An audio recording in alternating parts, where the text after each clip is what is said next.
ત્યાં પ્રસાદીનું આ જબલપુર ગામ તો બધાએ અવશ્ય આ એક મહાન તીર્થ છે, તો દર્શન કરવા આપણે બધાએ આવવું જ જોઈએ. એ આપણી એક પવિત્ર એ ફરજ છે અને પવિત્ર સેવા છે. તે બધા આ સ્થાનની અંદર આવે તો એની જરૂર અવશ્યપણે દિવ્ય પ્રેરણાઓ પ્રાપ્ત થશે અને સત્સંગ વધારે દ્રઢ થશે. મહંત સ્વામી મહારાજનું આ પ્રાગટ્ય સ્થાન, જન્મસ્થાન, એમાં આવીને અંતરમાં ખરેખર ખૂબ જ દિવ્યતાનો અનુભવ થાય છે.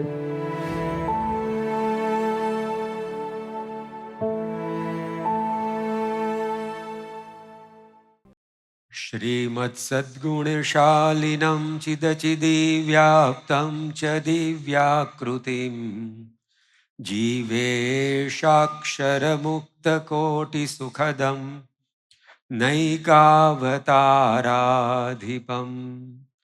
ज्ञेयं श्रीपुरुषोत्तमं मुनिवरैर्वेदादिकीर्त्यं विभुम् तन्मूलाक्षरयुक्तमेव सहजा नन्दं च वन्दे सदा दिव्यं सौम्यमुखारविन्दसरलं नेत्रे अमीवर्षणं निर्दोषं महिमामयं सुहृदयम् शान्तं समं निश्चलं निर्मानं मृदुदिव्यभावसततं वाणी शुभा निर्मला वन्दे केशवजीवनं मम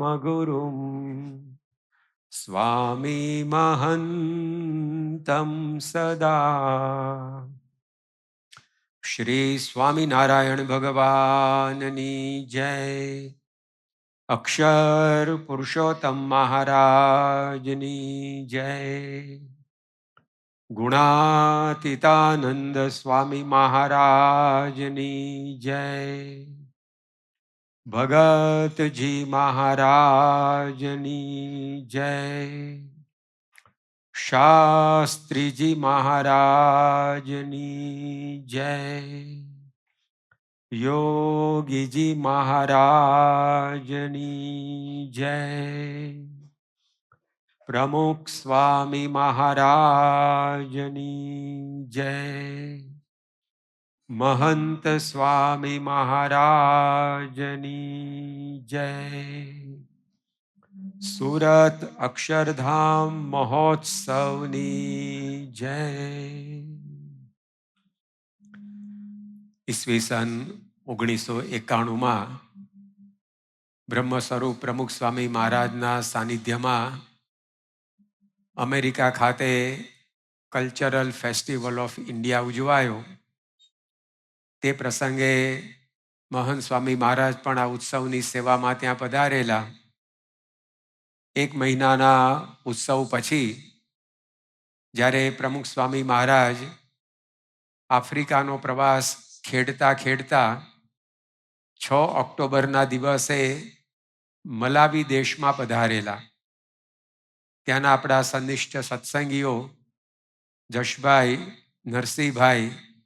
નરસિંહભાઈના દીકરા જીતુભાઈ વગેરેએ 3 દિવસ સુધી સ્વામીશ્રીનો ઘણો લાભ લીધો અને ત્યાંથી પછી સ્વામી બાપા 8મી ઓક્ટોબરના રોજ આગળ વિદાય લેવાના હતા.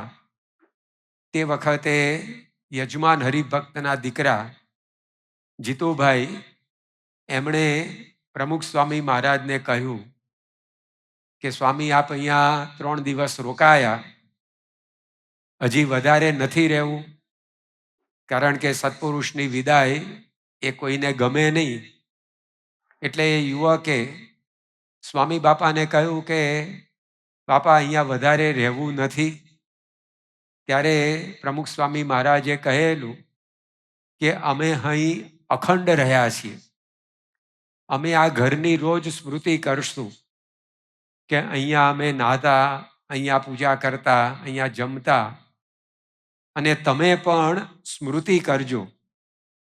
તમને બધાને સ્મૃતિ રહે એટલા માટે અમે આવ્યા છીએ.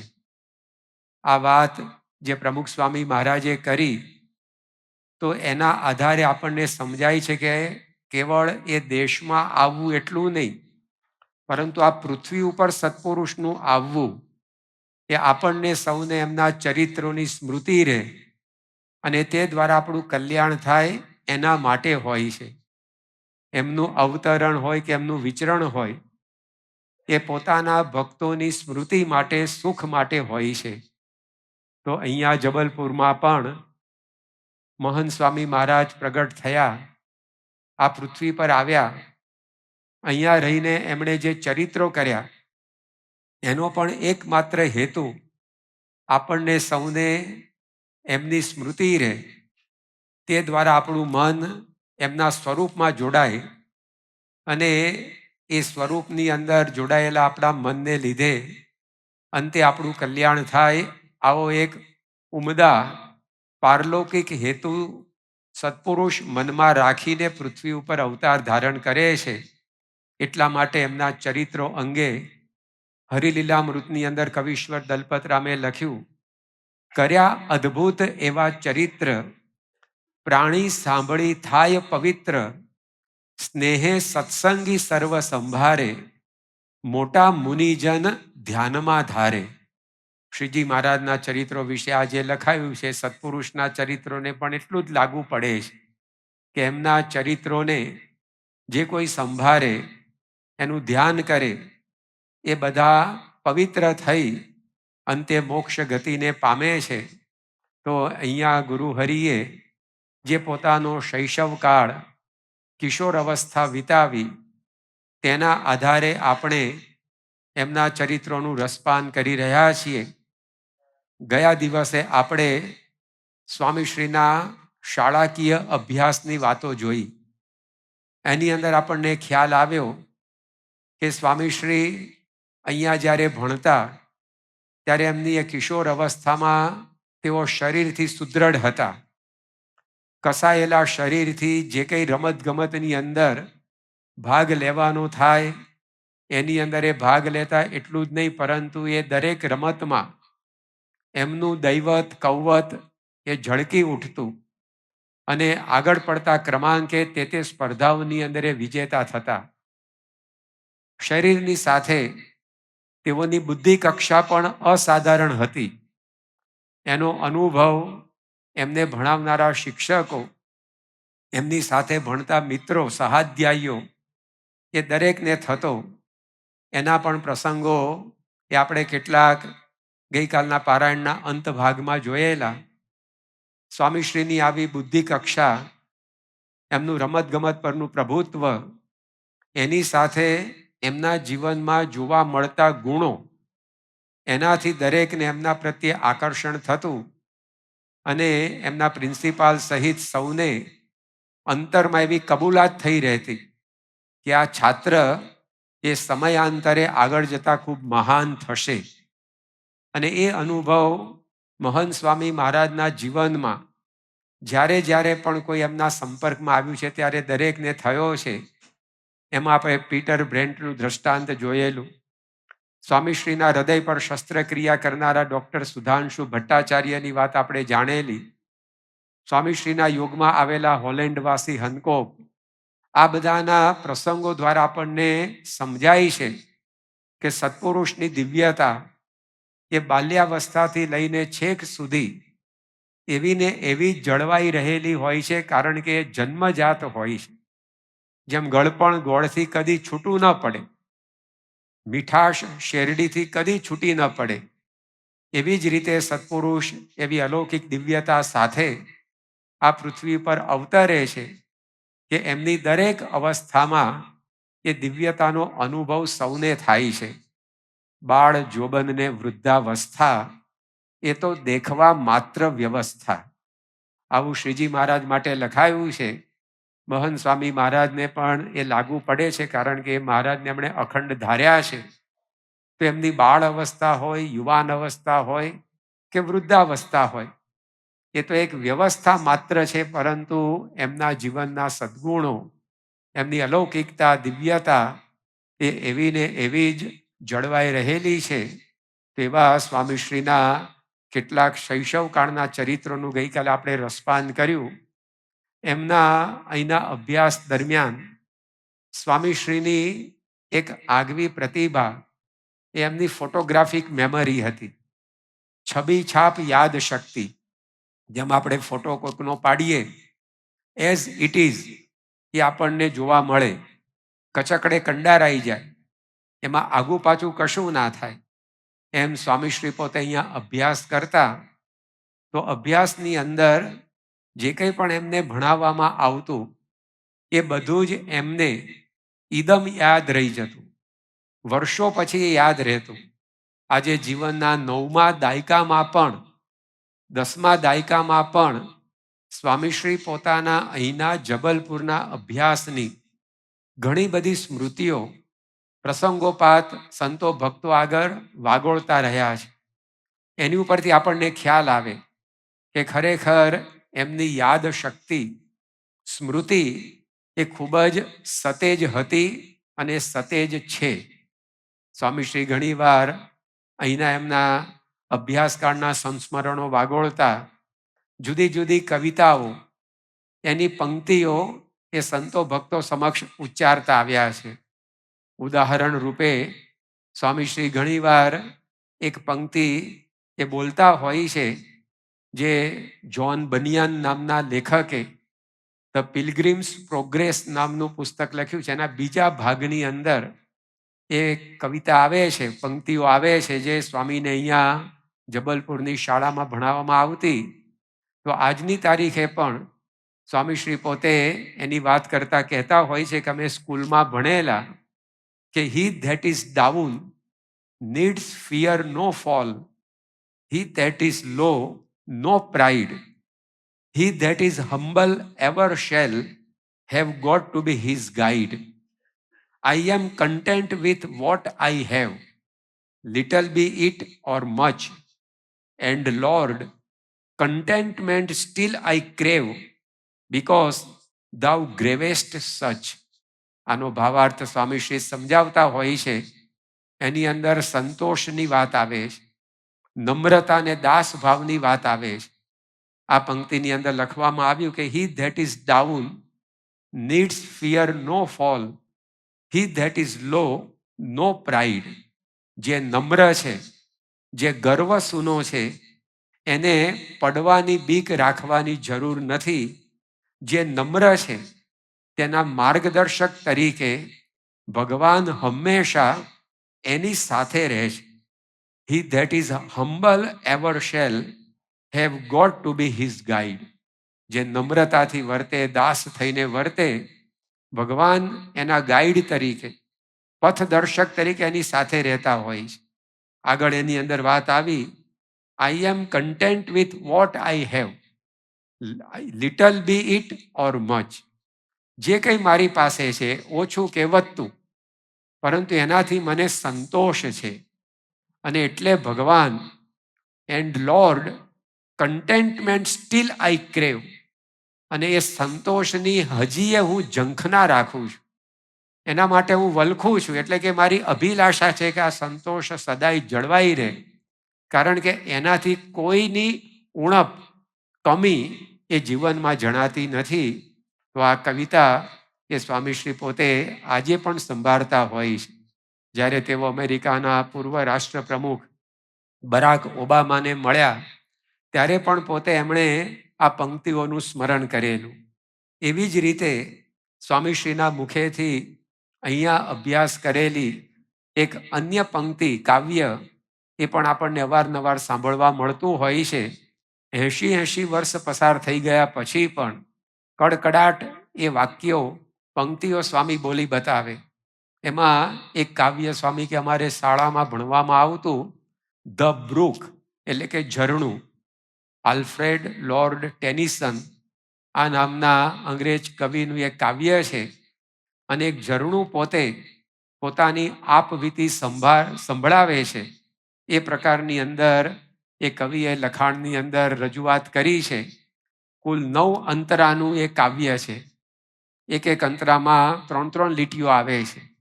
એમાંથી ત્રીજો અંતરો, એની અંદર જે વાત આવે છે એ સ્વામી ઘણીવાર એ સંતો ભક્તો સમક્ષ ઉચ્ચારતા હોય છે. એની અંદર એ ઝરણું પોતે ગાય છે. Till lost by Philip's farm, I flow to join the brimming river.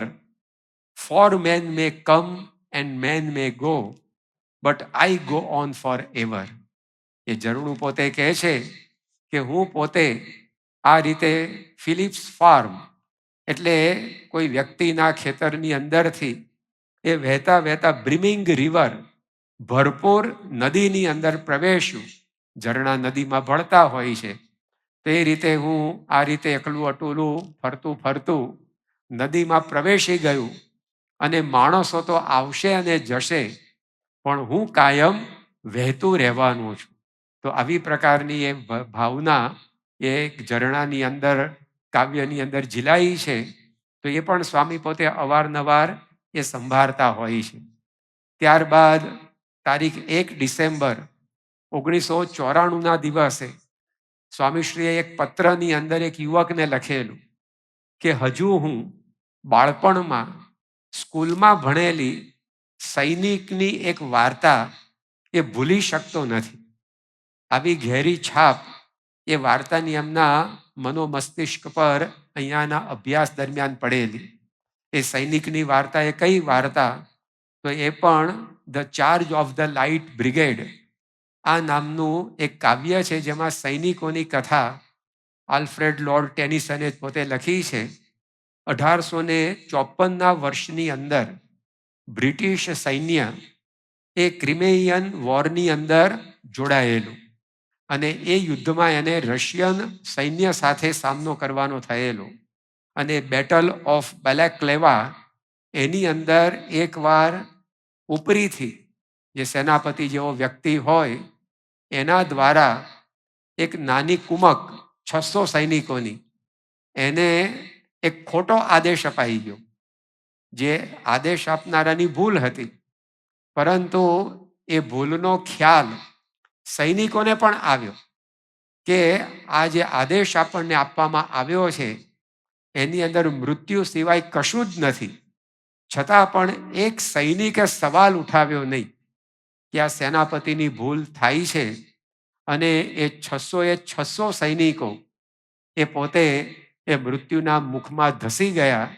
એમની શૂરવીરતા, એમની ફનાગીરી, એમની હિંમત એને બિરદાવતા 2 ડિસેમ્બર 1854ના દિવસે આ લોર્ડ ટેનિસને એક કાવ્ય લખ્યું છે. એ સ્વામીશ્રીને અહીંયા સ્કૂલમાં ભણાવવામાં આવતું. એની અંદર વાત એવી આવે છે કે half a league onward, all in the valley of death, rode the 600. Forward the light brigade, charge for the guns, he said. Into the valley of death rode the 600. Forward the light brigade. Was there a man dismayed? Not though the soldier knew someone had blundered. There's not to make reply, there's not to reason why, there's but to do and die. Cannon to the right of them, cannon to the left of them, cannon in the front of them. કે આ સૈનિકોની સામે તોપો હતી, જમણી બાજુ તોપો હતી, ડાબી બાજુ તોપો હતી. તેમ છતાં પણ એકેય સૈનિકે લેશ પણ હેપતાઈ ગયા વગર બધા જે પોતાના સેનાપતિનો આદેશ શિરે ચઢાવી 600 સૈનિકો એ મૃત્યુના મુખમાં હોમાઈ ગયા. કોઈએ સામે દલીલ કરી નહીં. There's not to make reply, જવાબ આપવાની વાત નહોતી. There's not to reason why, શા માટે અમને આ બાજુ ધસાવવામાં આવે છે એવો પૂછવાનો પણ કોઈ સવાલ નહોતો. Theirs but to do and die. કરો યા મરો નહીં, કરો અને મરો. કરો યા મરોમાં વિકલ્પ છે, અહીંયા તો કોઈ વિકલ્પ જ હતો નહીં. તો આ કાવ્ય એના માટે સ્વામીએ એમના પત્રમાં લખ્યું છે કે સૈનિકની આ જે વાર્તા એ હજી સુધી હું ભૂલી શક્યો નથી. તો આવી એમની શૈશવ કાળની અહીંયા અભ્યાસની બધી સ્મૃતિ એ સ્વામીશ્રી પોતે આજે પણ વાગોળતા હોય. ઘણીવાર સ્વામી કહે છે કે અમે 5 વર્ષના હતા ત્યારે જબલપુરમાં રોજ ઘેર એક બ્રાહ્મણ માગવા માટે આવતો અને હે પ્રભુ આનંદ દાતા જ્ઞાન હમકો દીજીએ, હે પ્રભુ મંગલ દાતા જ્ઞાન હમકો દીજીએ, આવી કવિતાઓ ગાઈ અને ટેલ નાખતો અને એને લોટ દાણા વગેરે આપવામાં આવતું. તો આવા ઘણા બધા શૈશવના સંસ્મરણો એ સ્વામીશ્રીના મુખે આજે પણ આપણને સાંભળવા મળે છે. એના આધારે આપણને ખ્યાલ આવે કે એમની યાદ શક્તિ, સ્મૃતિ શક્તિ ખૂબ જ સતેજ હતી. આપણે 5મા, 6ઠા, 7મા ધોરણમાં ઘણું બધું ભણ્યા છીએ, પણ અત્યારે એમાંથી આપણને બોલવાનું કહેવામાં આવે તો કડકડાટ, સડસડાટ, એમાંથી આપણે આવી પંક્તિઓ કેટલી બોલી શકીએ. ઘણીવાર તે વિષય ભણવામાં હતો કે નહીં ત્યાં સુધીની વિસ્મૃતિ થઈ ગઈ હોય. પરંતુ સ્વામીશ્રીના જીવનની અંદર આજે 90મા વર્ષે, 92મા વર્ષે પણ આ બધું આપણને જોવા મળે છે. તો એવી એમની છબી છાપ યાદ શક્તિ હતી. સ્વામીશ્રીએ જ્યારે દીક્ષા લીધી 2/2/57ના દિવસે, પછી યોગી બાપા સાથે તેઓ પત્ર વ્યવહારની સેવામાં જોડાયેલા અને પત્ર વ્યવહારની સાથે બીજી અંગત સેવાઓ પણ સ્વામીશ્રી કરતા. પણ વિશેષ કરીને યોગીજી મહારાજનું પત્ર વ્યવહારનું કામ એ સુંદર રીતે સંભાળતા. એમાં એકવાર વિચરણ કરતા કરતા યોગી બાપા રાજકોટ પધારેલા અને ત્યાં સવારે ઉકાળા પાણી કરી લીધા પછી એમણે વિનુ ભગતને બોલાવી અને વાત કરી કે ગઈકાલે આપણી ઉપર જે પત્ર આવ્યો છે એ પત્રની અંદર 17 મુદ્દા લખ્યા છે. એ 17 મુદ્દા તમને યાદ હોય તો બોલો. હવે ગઈકાલે પત્ર આવેલો એટલે ગઈકાલે તો કેટલાય પત્રો આવ્યા હોય, કારણ કે યોગીજી મહારાજ ઉપર સરેરાશ 25-30 પત્રો આવતા એવું આપણે ગણીએ તો પણ રોજ આટલા બધા પત્રોની વચ્ચે હવે 17 મુદ્દાવાળો એક પત્ર એ આવ્યો હતો. એના આધારે યોગીજી મહારાજે પૂછપરછ કરી કે આ જે 17 મુદ્દાવાળો પત્ર આવેલો એના જે મુદ્દા તમને યાદ હોય તો કહો. અચાનક પેપર કાઢી યોગી બાપાએ. અગાઉથી આપણને કહી રાખ્યો કે હું તમને પૂછવાનો છું, તો સ્વાભાવિક છે આપણે કંઈક યાદ રાખવાનો પ્રયત્ન પણ કરીએ, પણ આવું પહેલા કોઈ દિવસ પૂછ્યું નહોતું. અને અચાનક યોગીજી મહારાજે આ વાત કરી, પણ વિનુ ભગત ક્રમવાર 17 મુદ્દા એ વ્યવસ્થિતપણે બોલી ગયા. અને એ જોઈને યોગી બાપા એટલા રાજી થયા. યોગીજી મહારાજ કે આવી રીતે જો આ ખટકો રાખીને સેવા કરીએ તો શ્રીજી મહારાજ છાતીમાં ચરણારવિંદ આપે. આવી વાત એ યોગી બાપાએ ત્યાં ઉચ્ચારેલી. તો સ્વામીશ્રીની યાદ શક્તિ, એ સ્મૃતિ શક્તિના ચમકારા એ આજ દિન પર્યંત પ્રસંગોપાત આપણને સૌને એ જોવા મળે છે. આજે પણ વર્ષો પૂર્વે એમણે જે જોયું હોય, સાંભળ્યું હોય, એ બધું જ એમને ઈદમ યાદ. જેમ આપણે ફૂટપ્રિન્ટ પડે એવી રીતે એમના મનની અંદર, માનસપટ પર એ બધું જાણે છપાઈ જતું એવું આપણને લાગે. તારીખ 14 ઓક્ટોબર 2017ના દિવસે સ્વામીશ્રી લેસ્ટરમાં હતા અને એ વખતે એમનું સ્વાસ્થ્ય સારું હતું, એટલે રોજે રોજ મુલાકાતીઓનો પ્રવાહ એ એમના બારણે અટકે નહીં. દિવસના નહીં તો 500થી 700 હરિભક્તો, ભાવિકોને સ્વામીશ્રી પોતે વ્યક્તિગત રૂબરૂ મળતા. એ મુલાકાતીઓના પ્રવાહની અંદર એક ભાઈ આવ્યા અને જેવા સ્વામીશ્રી સામે આવીને ઊભા રહ્યા તો મહંત સ્વામી મહારાજ સામે જોઈને તરત બોલ્યા કે આપણે જોડે હતા. એટલે આજુબાજુવાળા કોઈ એમને ઓળખે નહીં. એટલે બધાને આશ્ચર્ય થયું કે આ ભાઈ એ ક્યારે મહંત સ્વામી મહારાજની ભેગા હશે. ત્યાં જે સ્થાનિક સત્સંગીઓ હતા એમના પણ એ પરિચયમાં નહીં. નહીતર જૂના સત્સંગી હોય તો હરિભક્તો તો ઓળખતા હોય અને અનુમાન લગાવી શકાય કે આ જૂના હશે ને કોઈક વખત સ્વામી સાથે વિચરણમાં નીકળ્યા હશે ને એ વખતે સ્વામી અત્યારનો સંદર્ભ આપીને સંભાળી રહ્યા છે કે આપણે જોડે હતા. પરંતુ સંતો ઓળખે નહીં, સત્સંગીઓ કોઈ ઓળખે નહીં. અને સ્વામીએ સીધી આ વાત કરી કે આપણે જોડે હતા. એટલે સંતોને આશ્ચર્ય થયું, ક્યારે ભેગા હતા, શું પ્રસંગ છે, લાવો આપણે એમને પૂછીએ. એટલે પહેલા તો એમનું નામ પૂછ્યું કે આપનું નામ શું? તો કે મારું નામ ઇનાયત ફાતીવાલા. તો કે તમે મહંત સ્વામી મહારાજની જોડે ક્યારે હતા? તો કે 1982માં પ્રમુખ સ્વામી મહારાજની સાથે મહંત સ્વામી મહારાજ ગાડીમાં બેસીને મુસાફરી કરી રહેલા, અને એ જે મોટર એ વલસાડ પાસે ખોટકાઈ, બગડી, એટલે એને રિપેરિંગની જરૂરિયાત ઊભી થઈ.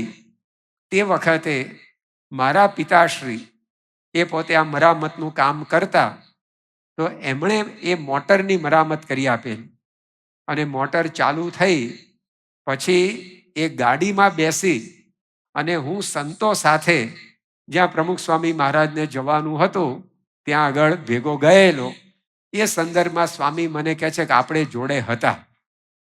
ત્યારે સંતોએ પૂછ્યું કે એ વખત તમારી ઉંમર કેટલી હતી? તો કે 12 વર્ષની.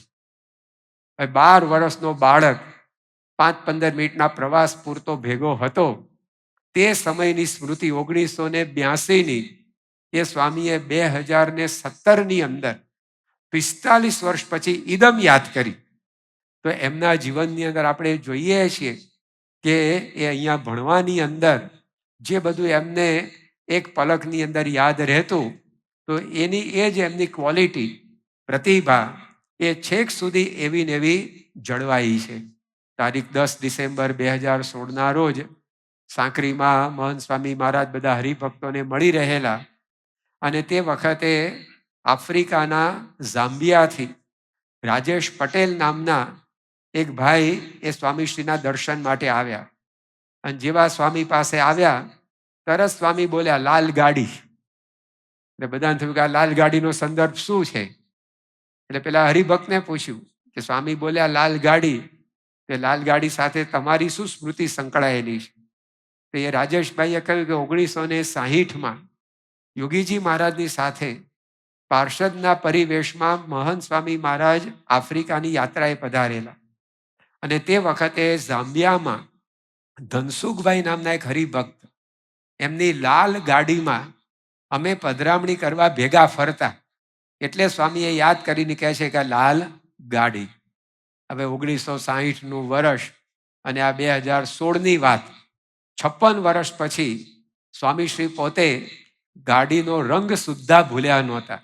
આપણને ઉપરથી જરૂર આશ્વાસન મળે કે આ જે ગુરુ આપણને મળ્યા છે એ છેક સુધી આપણને યાદ રાખે એવા છે, ક્યારેય આપણને એ ભૂલતા નથી. આપણી ગાડીઓના જે રંગ યાદ રાખતા હોય એ આપણને કેવી રીતે ભૂલી શકે? એ રાજેશભાઈ પસાર થયા સાંકરીમાં, અને તરત એમની પાછળ સુખાભાઈ નામના એક હરિભક્ત આવ્યા.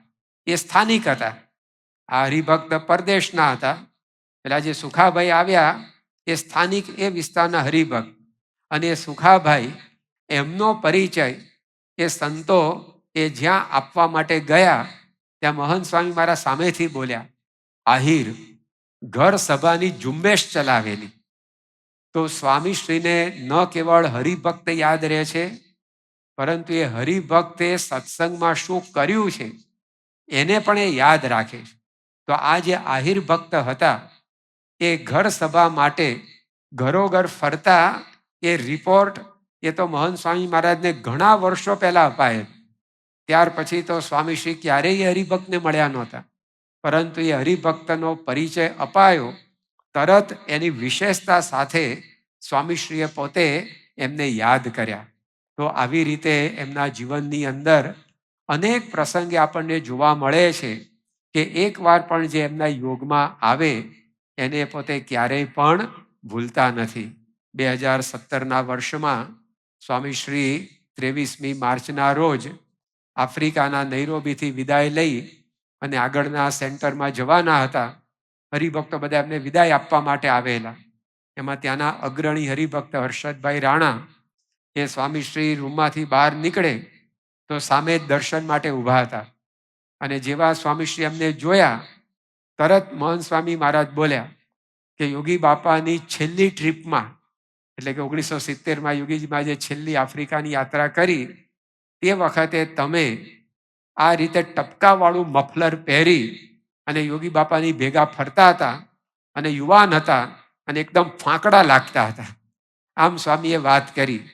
તો હરિભક્તોનો પહેરવેશ એની ગાડીઓના રંગ, અરે એના સરનામા, એ પણ સ્વામીને અડધી સદીઓ વીતી જાય તો પણ એ સ્મૃતિમાંથી ભૂસાતા નથી.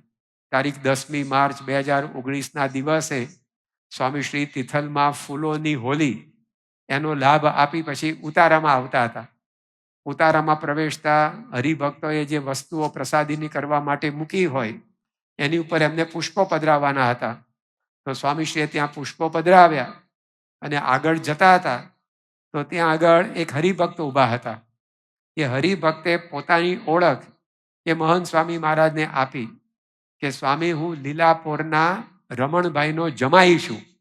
સ્વામી કે હા, ટેકરો ચડતા સીધું જ ઘર આવે છે એ ને કે. તો સ્વામીશ્રીએ એ ઘેર 1960માં પધરામણી કરી અને 57 વર્ષ પછી મહંત સ્વામી મહારાજને એ ઘરની ગામની ભૂગોળ સુદ્ધા યાદ હતી. તો દરેક પ્રકારનું યાદ એમને રહે છે. ઘણી વાર કેટલાકને આંકડાઓ જ યાદ રહે, બીજું કંઈ યાદ ન રહે. કેટલાકને સરનામાઓ યાદ રહે, રસ્તા યાદ રહે. કેટલાકને સગ પણ યાદ રહે, ફલાણાનો આ દીકરો થાય, નાનો આ મામો થાય, નાનો આ સાળો થાય. તો આવી જુદી જુદી યાદ શક્તિઓ ઘણીવાર જીવનની અંદર હોય. પણ સ્વામીશ્રીને આપણે જોઈએ છીએ તો એમને સઘળું યાદ રહે છે અને બધાનું યાદ રહે છે. અને આવી ઝીણી બધી વિશેષતાઓ સ્વામીશ્રી પોતે 19 ડિસેમ્બર 2016માં નવસારી મુકામે બિરાજમાન હતા. અને તે વખતે એમને મળવા માટે કોઈમ્બતુરના એક ગુણભાવી સજ્જન સાંઈરામ આયર એ પોતે આવેલા અને એમને સ્વામીશ્રીએ જોયા અને સ્વામીશ્રી બોલ્યા, સંવાદમાં રાક્ષસ. એટલે બધાને થયું કે આ સ્વામી શું બોલ્યા. પછી મહંત સ્વામી મહારાજે ખુલાસો કર્યો કે 2000ના વર્ષમાં અમે જ્યારે ન્યુઝીલેન્ડ પધાર્યા, 2002ના વર્ષમાં ન્યુઝીલેન્ડ પધાર્યા ત્યારે ત્યાં સંવાદ થયેલો અને સંવાદમાં આમણે રાક્ષસનું પાત્ર ભજવેલું. તો હવે પાત્રો તો કેટલાય બધા સ્વામી આગળ ભજવાઈ ગયા હોય, કારણ કે રોજે રોજ કંઈક ને કંઈક કાર્યક્રમો સ્વામી આગળ થતા હોય. પણ આવી વિશેષતા અને પાત્રમાં જે વ્યક્તિને જોયો હોય તો આપણે જોઈએ છે કે એ જેવો હોય એવો દેખાતો ના હોય. રૂટીનમાં એ જે દેખાતો હોય તો પાત્ર ભજવતી વખતે તો પાત્રને અનુરૂપ પહેરવેશ કર્યો હોય, તેમ છતાં પણ સ્વામીને બધું યાદ રહે. તો આવી પ્રકારની એક અદ્ભુત સ્મૃતિ એ સ્વામીશ્રીના જીવનની અંદર એ આપણને જોવા મળે છે. તો બાલ્યકાળથી જ આવો એક સતેજ સ્મૃતિનું અંગ એ સ્વામીશ્રીના જીવનની અંદર હતું. પ્રમુખ સ્વામી મહારાજમાં પણ આપણે એ ભરપૂર અનુભવ્યું છે. એમને પણ બધાના નામ, ઠામ, ગામ અને જૂની બધી વિગતો ઇદમ યાદ રહે. 1977માં પ્રમુખ સ્વામી મહારાજ અમેરિકાના પ્રવાસમાં હતા અને તે વખતે એ 77ના પ્રવાસમાં અમેરિકામાં 3 મહિના એમણે વિચરણ કરેલું. મહંત સ્વામી મહારાજ પણ એ વખતે સાથે હતા, ઈશ્વરચરણ સ્વામી પણ ભેગા હતા અને 3 મહિનામાં 29 રાજ્યોમાં પ્રમુખ સ્વામી મહારાજ ફરી વળેલા અને 29 રાજ્યોના 150 નાના મોટા સ્થળોએ ગયેલા. જ્યારે આખું આ વિચરણ પૂરું કરી અને સંત મંડળ ન્યુયોર્ક આવ્યું અને તે વખતે 7 નવેમ્બર 1977નો દિવસ, પછી 1-2 દિવસમાં જ પાછું લંડન પરત ફરવાનું હતું. તો એ વખતે ઈશ્વરચરણ સ્વામી એ આખો અમેરિકાનો નકશો લઈ આવ્યા અને ક્યાં ક્યાં આપણે ગયા આ પ્રવાસમાં એ બધું સ્વામી બાપાને બતાવતા હતા. સ્વામી આપણે અહીંયા ગયા, આપણે અહીંયા ગયા, આપણે અહીંયા ગયા. બધી જ માહિતી આપવાનું પૂરું થયું તરત પ્રમુખ સ્વામી મહારાજ બોલ્યા કે આમાં સ્ટોકટન ના આવ્યું. હવે સ્ટોકટન નામનું એક નાનું ટાઉન, એની અંદર ભેરસમ ગામના નારાયણભાઈ રહેતા હતા. એમની મોટલમાં બપોરે આરામ પૂરતા પ્રમુખ સ્વામી મહારાજ, મહંત સ્વામી મહારાજ બધા રોકાયા હતા. 2 થી 3 કલાકનું રોકાણ થયેલું. ત્યાં કોઈ સભા નહોતી થઈ, ત્યાં કોઈ નગરયાત્રા નહોતી નીકળી, ત્યાં કોઈ બીજો પ્રોગ્રામ નહોતો થયો. નહીતર કંઈક કાર્યક્રમ થયો હોય તો આપણને યાદ રહે કે અહીંયા ગયા હતા, નગરયાત્રા નીકળેલી, અહીંયા ગયા હતા, સભા થઈ હતી, અહીંયા ગયા હતા તો આ કાર્યક્રમ થયો હતો. એવો કોઈ કાર્યક્રમ નહોતો. કેવળ આરામ અને ભોજન માટે 2-3 કલાકનું રોકાણ હતું અને આ 150 સ્થળમાંથી એ એક જ ચૂકાઈ ગયેલું. અને તરત પ્રમુખ સ્વામીમાં જે ક્ષણાર્ધની અંદર યાદ કર્યું, સ્વામી કે આમાં સ્ટોકટન ના આવ્યું. તો કેવી પ્રકારની સ્મૃતિ એ એમના જીવનની અંદર એ આપણને જોવા મળે છે. તો આપણને જે આ સત્પુરુષ મળ્યા છે એ ક્યારેય પણ આપણને ભૂલે તેવા નથી. મારા ભક્ત મને ભજે જેમ, ભજું હું પણ ભક્તને તેમ, મારા ભક્ત મને ન વિસારે, નવ ભૂલું હું ભક્તને ક્યારે. આપણે એને કદાચ જેટલા યાદ ન કરતા હોઈએ એટલા એ આપણને યાદ રાખતા હોય. મારા ભક્ત ભજે મને જેમ, તેમ હું પણ ભજું ભક્તને તેમ. તો આવી આ સત્પુરુષની અલૌકિક રીત છે. છેક સુધી યાદ રાખે. એકવાર શાસ્ત્રીજી મહારાજે ચૈત્રી પૂનમનો સમયો બોચાસણમાં કર્યો અને તાત્કાલિક બપોરે બધા જમીને પરવાર્યા અને રઢુના ઈશ્વરભાઈને કહ્યું કે ગાડું હમણાં તૈયાર કરો અને આપણે સોજિત્રા જવું છે. ત્યારે ઈશ્વરભાઈએ કહ્યું કે સ્વામી આપ હમણાં જ ખાનદેશની ખેપ કરીને આવ્યા છે, એટલે લગભગ 1.5 મહિના સુધી આપનો લાભ કોઈને અહીંયા ચરોતરમાં ગુજરાતમાં મળ્યો નથી. અને આ પૂનમના સમયે બધા આપના દર્શન સમાગમ માટે આવ્યા હોય તો 2-1 દાડા પછી સોજિત્રા જવાનું રાખીએ. સ્વામી કે ના, અત્યારે ને અત્યારે જવું છે. ઈશ્વરભાઈએ ફરી વાર કહ્યું કે સ્વામી ત્યાં કોઈ કાર્યક્રમ છે, ત્યાં કંઈ ખાતમુહૂર્ત કરવાનું છે, ત્યાં કંઈ પ્રતિષ્ઠા કરવાની છે. સ્વામી કે ના, પણ આપણે સોજિત્રા જવું છે, ગાડું તૈયાર કરો. 2-1 વાર કહ્યું પણ સ્વામી આગ્રહ સેવ્યો એટલે તરત બધી વ્યવસ્થા થઈ ગઈ. ગાડામાં બેસી અને શાસ્ત્રીજી મહારાજ નીકળ્યા અને બીજા દિવસે પડવાની બપોરે સ્વામી સોજિત્રા પહોંચ્યા. હવે સોજિત્રામાં બન્યું હતું એવું કે ત્યાંના એક હરિભક્ત હતા ઝવેરભાઈ, પ્રખર જ્યોતિષી, અને એમણે પોતાના દેહાંતનું જ્યોતિષ ભાખેલ કે મારો દેહ એ કાર્તિક સુદ 14 પડવાનો, ચૈત્ર સુદ 14 પડવાનો છે, એટલે જેને કંઈ મળવા કરવા આવવું હોય, છેલ્લે મોઢે થવું હોય, બધા આવી જજો. એમની એક પણ આગાહી, ભવિષ્યવાણી અત્યાર સુધી ખોટી પડી નહોતી. એટલે બધા સગાવાલા એમના ઘેર ભેગા થઈ ગયા, કારણ કે આમણે જે કહ્યું છે એ પ્રમાણે બધું થાય જ છે, એટલે જરૂર આ પોતે હવે દેહ ત્યાગ કરી દેશે. પણ એ 14નો દિવસ પૂરો થઈ ગયો, આમનો દેહ પડ્યો નહીં. બીજો દિવસ પૂનમ આવી, પૂનમનો દિવસ એ પસાર થઈ ગયો, પણ એમનો દેહ પડ્યો નહીં. એટલે એમને પોતાની મૂંઝવણ થવા માંડી કે મારો દેહ કેમ જતો નથી? હું જેટલાનું ભવિષ્ય ભાખું એ બધાનું સાચું પડતું હતું, મારા કિસ્સામાં જ કેમ મારું જ્યોતિષશાસ્ત્ર ખોટું પડે છે? એ મૂંઝવણ એમને હતી. અને એમાં પડવાની બપોરે શાસ્ત્રીજી મહારાજ ત્યાં પહોંચ્યા. એમને જોઈને પોતે એકદમ રાજી થયા અને શાસ્ત્રીજી મહારાજની યથાયોગ્ય સંભાવના કરી અને પછી એમણે શાસ્ત્રીજી મહારાજ આગળ પોતાની આ સમસ્યા રજૂ કરી કે સ્વામી, અત્યાર સુધી જીવનમાં ક્યારેય પણ મેં જે ભવિષ્યવાણી કરી હોય એ ખોટી પડી નથી.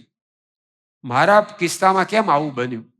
ચૈત્ર સુદ 14 મારો દેહ પડવાનો હતો, એ મારી ભવિષ્યવાણી કેમ ખોટી પડી? ત્યારે શાસ્ત્રીજી મહારાજે કહ્યું કે તમારું જ્યોતિષશાસ્ત્ર ખોટું નથી. તમારી ગણતરી પ્રમાણે તમારો દેહ ચૈત્ર સુદ 14 પડવાનો હતો, પરંતુ તમને યાદ છે આપણે 6 વર્ષ પહેલા સારંગપુરથી ભોળા જ જતા હતા. તે વખતે મેં તમારો હાથ ટેકા માટે પકડ્યો હતો. એ જોઈને તમે મને કહેલું કે સ્વામી, અત્યારે જેમ હાથ પકડી રાખ્યો છે એમ તમે મારો હાથ પકડી રાખજો, અને જ્યારે મારો અંતકાળ આવે ત્યારે મને સાક્ષાત દર્શન દેવા આવજો. આવી તમે મારી પાસે માગણી કરેલી ત્યારે મેં પણ તમને કોલ આપેલો, વચન આપેલું કે તમારો દેહ પડવાનો થશે ત્યારે અમે હાજરા હજુર તમારી સામે આવીને ઊભા રહીશું. આ પ્રસંગ શાસ્ત્રીજી મહારાજે કહ્યો ત્યારે એ હરિભક્તને યાદ આવ્યો કે હા કે સ્વામી, આ પ્રસંગ બનેલો. આપણે સારંગપુરથી ભોળા જતા હતા, તમે મારો હાથ પકડ્યો હતો, મેં આવું વચન માગેલું, આપે પણ સામે બાહેંધરી આપેલી. એ હરિભક્તને એની સ્મૃતિ થઈ આવી. શાસ્ત્રીજી મહારાજ એ વખતે બોલ્યા કે ચૈત્ર સુદ 14 તમારો દેહ પડવાનો હતો, પણ મારે પૂનમનો સમયો માથે હતો એટલે હું અહીંયા આવી શકું એમ નહોતો, એટલે 2 દિવસ તમારા માટે કાળને મેં પાછો ઠેલ્યો અને આજે હું તમને લેવા માટે આવ્યો છું. તો સત્પુરુષ એ કેટલું યાદ રાખે છે. આપણે એને ભૂલી જઈએ, પરંતુ એ આપણને ક્યારેય ભૂલતા નથી. અહીંયા અભ્યાસની અંદર તો સ્વામીની સ્મૃતિ સતેજ હતી, પરંતુ એનો આવો આગવો લાભ એ આપણને મળી રહ્યો છે. એ આપણા કેટલા મોટા સદભાગ્ય. તો આવી પ્રકારે એ સ્વામીશ્રીના જીવનની અંદર આવી એક સ્મૃતિ આજની તારીખ એની ધાર એટલી તીક્ષ્ણ એ આપણને અનુભવાય છે. બીજું, એમના વિદ્યાર્થી કાળની વિશેષતા અહીંયા આપણને એ જોવા મળે છે કે સ્વામીશ્રી પોતે જે ભણતા એ ન કેવળ પોતાના હોઠ ઉપર રમતું રાખતા, પણ પોતાના હૈયામાં ઉતારતા. ન કેવળ જીભના ટેરવે રમતું રાખતા, પરંતુ એ પોતાના જીવનની અંદર, હૈયાની અંદર, જીવની અંદર ઉતારતા. વિદ્યાર્થી એવા ઘણા હોય કે જે ભણાવે બધું યાદ રાખી શકે, પરંતુ જે ભણ્યા છે એને પોતાના જીવનની અંદર આત્મસાત કરવું. સંતોની કથામાં આપણે પ્રસંગ સાંભળીએ છીએ કે જ્યારે દ્રોણ ગુરુએ બધાને પાઠ આપ્યો, સત્યમ વદ, પાકો કરીને આવો, તો ભીમ જેવાય પાકો કરીને આવી ગયા 5 મિનિટમાં. પરંતુ યુધિષ્ઠિર કે મને પાકો થયો નથી. તો ગુરુ કહે કે આટલો નાનો પાઠ, આટલો સરળ પાઠ કેમ પાકો નથી થયો? કે સાહેબ, મોઢેથી તો આવડી ગયું સત્યમ વદ, પણ જીવનની અંદર હજી મેં પૂરેપૂરું આત્મસાત કર્યું નથી, એટલે હું કહું છું કે પાઠ પાકો થયો નથી. મહંત સ્વામી મહારાજ જે ભણતા એ ન કેવળ પોતે હોઠ ઉપર જીભના ટેરવે રમતું રાખતા, પરંતુ એને પોતાના જીવનમાં પણ આત્મસાત કરી બતાવતા. એમને કંઈ આત્મસાત કરવાનું હતું નહીં, અનાદિના પુરુષ છે, પણ આ લોકની દ્રષ્ટિએ પણ સમજાવ્યું. અહીંયા આપણે વાત કરી સ્વામી શ્રી જોન બનિયાનની પંક્તિ અવારનવાર અત્યારે પણ બોલે છે કે he that is down needs fear no fall. જે નમ્ર છે, ગર્વ સૂનો છે, એની મદદમાં હંમેશા ભગવાન રહે છે. તે નમ્રતાનો પાઠ એ ખાલી આ સ્કૂલમાં એ ભણ્યા નહીં, પણ એમના જીવનની અંદર એમણે વણી લીધો. આજે પણ એમનું જીવન એ આપણે જોઈએ છીએ. તેમની વાણીમાં નમ્રતા, એમના વલણમાં નમ્રતા, એમની વર્તણૂકમાં નમ્રતા, એમના હાથમાં નમ્રતા, એમના પગમાં નમ્રતા, દરેકની અંદર એ આપણને જોવા મળે. મહંત સ્વામી મહારાજ 2015માં લંડન મંદિરને 20 વર્ષ પૂરા થતા હતા, અને પ્રમુખ સ્વામી મહારાજની સુવર્ણ તુલાને 30 વર્ષ પૂરા થતા હતા. એ નિમિત્તે મોટો ઉત્સવ લંડનના મંદિરે યોજાયેલો. એ નિમિત્તે ત્યાં પધારેલા. તે વખતે ઘણા બધા સંતો, એમનું પણ વિચરણ એ ત્યાં આગળ ગોઠવાયેલું. લગભગ 20 જેટલા સંતોએ 89 દિવસમાં, એટલે કે 3 મહિનામાં 4753 જેટલી પધરામણીઓ ઘરોઘર કરી અને સત્સંગનો વિસ્તાર બધો કરેલો. મહંત સ્વામી મહારાજને જ્યારે આ ખબર પડી ત્યારે તે એકદમ પ્રસન્ન થયા, અને જે સંતોએ વિચરણ કરેલું એ બધા સંતોને ઉદ્દેશીને તેઓએ તારીખ 4 સપ્ટેમ્બર 2015ની સવારે 4:15 વાગે એક પત્ર લખ્યો. અને પત્રમાં પધરામણીથી શું લાભ થાય છે સત્સંગમાં, વ્યક્તિગત જીવનમાં, એની બધી વાત લખી. સંતોને બિરદાવ્યા કે તમે આવું સુંદર કાર્ય કર્યું. પણ છેલ્લે સમાપનની અંદર મહંત સ્વામી મહારાજે લખ્યું કે બધાનો દાસ થવા ઈચ્છતો સાધુ કેશવ જીવનદાસના ઘણા જ હેતપૂર્વક જય સ્વામિનારાયણ. જો એમના લખાણની અંદર નમ્રતા છે. બધાનો દાસ થવા ઈચ્છતો સાધુ કેશવ જીવનદાસ, આવું સ્વામીશ્રી એની અંદર લખ્યું. તો ખાલી એ પોતે અહીંયા પાઠ ભણ્યા એટલું નહીં, પરંતુ એ એમના જીવનની અંદર ઉતારી દીધો. સ્વામીશ્રી તારીખ 16 મે 2019ના રોજ સુરતથી નડિયાદ પધાર્યા, અને નડિયાદમાં એમનું ખૂબ જ ધામધૂમથી સ્વાગત કરવામાં આવ્યું. પરંતુ એ સ્વાગત પૂરું થયું અને સભાની અંદર આશીર્વાદ આપતા સ્વામીશ્રી બોલ્યા, તમે સ્વાગત કર્યું તે મહારાજ સ્વામીને પહોંચ્યું, આપણે તો દાસના દાસ છીએ, બધાને જય સ્વામિનારાયણ. 3 વાક્યના આશીર્વાદ આપ્યા. પણ 3 વાક્યની અંદર એમની વાણીમાં ભારોભાર નમ્રતા, કે સન્માન બધું મહારાજ સ્વામીને, આપણે તો દાસના દાસ છીએ. તારીખ 18 જાન્યુઆરી 2017ના રોજ સ્વામીશ્રીનો સન્માન સમારોહ આણંદમાં યોજાયેલો. ગુરુપદે બિરાજ્યા પછી પૂર્વે જ્યાં જ્યાં સ્વામીશ્રી ભણ્યા તે દરેક શૈક્ષણિક સંસ્થાઓને ગૌરવ જાગેલું. અહીંયા આ ક્રાઇસ્ટ ચર્ચ બોયઝ સ્કૂલ, એને પણ જ્યારે 2020માં 150 વર્ષ પૂરા થયા ત્યારે અહીંના સંચાલકોએ મહંત સ્વામી મહારાજને નિમંત્રણ આપેલું કે આપ અમારા વિદ્યાર્થી છો અને આવા મહાન ધર્મગુરુ બન્યા છો, તો આપ અમારા આ સાર્ધ શતાબ્દી મહોત્સવને શોભાડવા માટે પધારો. કારણ કે બધાને હવે ગૌરવ થાય ને કે આવા સંત એ આપણા છાત્ર વિદ્યાર્થી તરીકે રહી ગયા. તો એ જ રીતે આણંદમાં જે કૃષિ વિશ્વવિદ્યાલય છે, એગ્રીકલ્ચરલ યુનિવર્સિટી કોલેજ, એને પણ ગૌરવ હતું કે આજે જે BAPS સંસ્થાના અધ્યક્ષ છે, પ્રમુખ છે, ગુરુ છે, એ મહંત સ્વામી મહારાજ આપણી શૈક્ષણિક સંસ્થાના વિદ્યાર્થી છે. એટલે આણંદ કૃષિ યુનિવર્સિટી દ્વારા સ્વામીશ્રીનો સન્માન સમારંભ એ આપણા અક્ષર ફાર્મની અંદર યોજવામાં આવેલો. અને એ વખતે એ યુનિવર્સિટીના વાઇસ ચાન્સેલર NC પટેલ, કોલેજના આચાર્ય, એ સિવાય પણ વિદ્યાનગર આણંદમાં કાર્યરત અનેક શૈક્ષણિક સંસ્થાઓના વાઇસ ચાન્સેલર, આચાર્ય વગેરે એ ત્યાં એકત્રિત થયેલા. એ બધાની હાજરીમાં મહંત સ્વામી મહારાજનું સન્માન કરવામાં આવ્યું. ખેતીવાડી મંડળે જાહેરાત કરી કે હવેથી કૃષિ યુનિવર્સિટીમાં જે વિદ્યાર્થી પ્રથમ ક્રમાંકે ઉત્તીર્ણ થશે એને મહંત સ્વામી મેડલ એ અમારા તરફથી આપવામાં આવશે. તો આવું ઘણું બધું જાહેરાત, ઘોષણા બધું એ સમારંભની અંદર થયું. પરંતુ જ્યારે મહંત સ્વામી મહારાજને આશીર્વાદ આપવાના થયા ત્યારે શરૂઆત જ સ્વામીશ્રીએ કરી, આપણે તો દાસના દાસ છીએ, આ તો બધો હેત પ્રેમનો દાવો છે, એટલે બધું સન્માન થાય છે, આમાં આપણું કશું નથી.